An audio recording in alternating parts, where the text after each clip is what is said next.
السلام عليكم ورحمة الله وبركاته.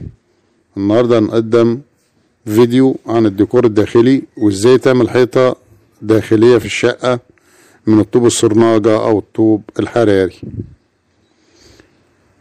زي ما انتوا شايفين كده بدأ يقد، بيستعمل برضو صلايب. وطبعا اهم ملحوظة زي ما انتوا شايفين هو بيركب الطوب على الحيط بدون ما يشرحه. طبعا الكل ممكن يقول ان ده هيفصل بسهولة يعني، ولكن هو هنا مستعمل كيماويات البناء الحديث، مواد رابطة بحيث ان هي بتزود قوة الالتصاق بتاع الطوبة مع الحيطة بدون ما تفصل. وده بيرجع لكيماويات البناء الحديثة. لو هتركزوا شوية هتشوفوا الحيطة واضحة جدا، هو فارد عليها المادة وضايف لها المكون الكيماوي. هنا زي ما انتوا شايفين اهو شغال عمال يقد، وشغله كله على صلايب. طبقة المونة بسيطة خالص، المادة اللازقة. هو بيستعمل هنا المادة، ما بيستعملش الاسمنت.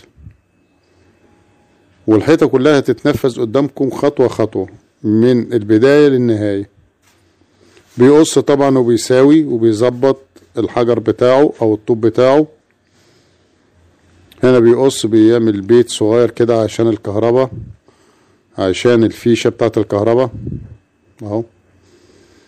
وبدأ يظبط ويقفل زي ما انتوا شايفين، وكل الشغل على صلايب زي ما انتوا شايفين. هيقفل الحيطة كلها بدقة وبجودة عالية جدا، وبالذات شغل الصلايب الحقيقة يعني بيطلع شغل ممتاز. زي ما انتوا شايفين، شوف الميزان معاه، يوزن اول باول خطوة بخطوة، بيروق اول باول وبينظف. مفيش حاجة شرة، مفيش بهدلة، مفيش وساخة، مفيش اي شيء. كله شغل بالنظافة وبالراحة، واحدة واحدة. وبياخد مدماك من الاول للاخر اهو. بصراحة يعني قمة في الاتقان والجودة، وشغل عالي جدا، وخاصة الشغل اللي بصلايب ما شاء الله عليه، يعني حاجة محترمة قوي. وهتشوفوا الحيطة دي في الاخر هتبقى عاملة ازاي، وشكلها عامل ازاي في النهاية في اخر الفيديو.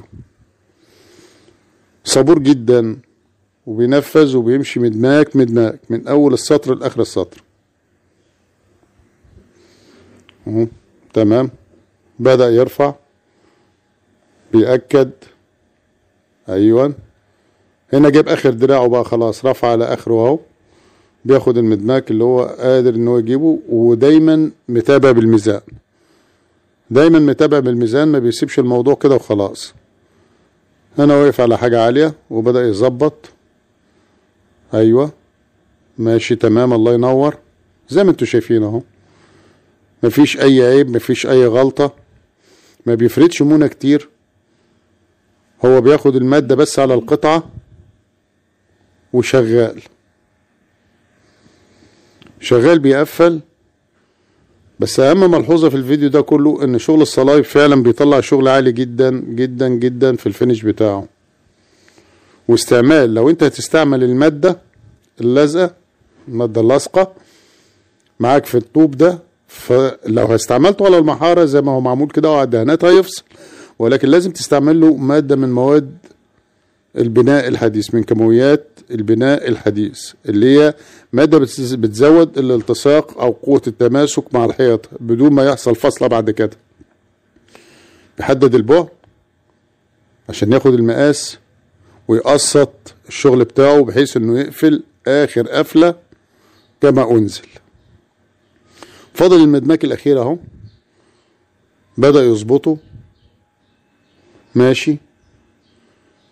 يعتبر كده شبه خلص الحيطة مبدئيا كما بان. هيبدأ بقى التنظيف، وزي ما انتوا شايفينه بينظف. وهنا هيبدأ يعمل بقى الزملكة او التملية. هنا بدأ يملي العراميس اهو، عرموس ابيض، واحدة واحدة ماشي مع العرموس، بيشطف فيه وبيشطف في الحيطة.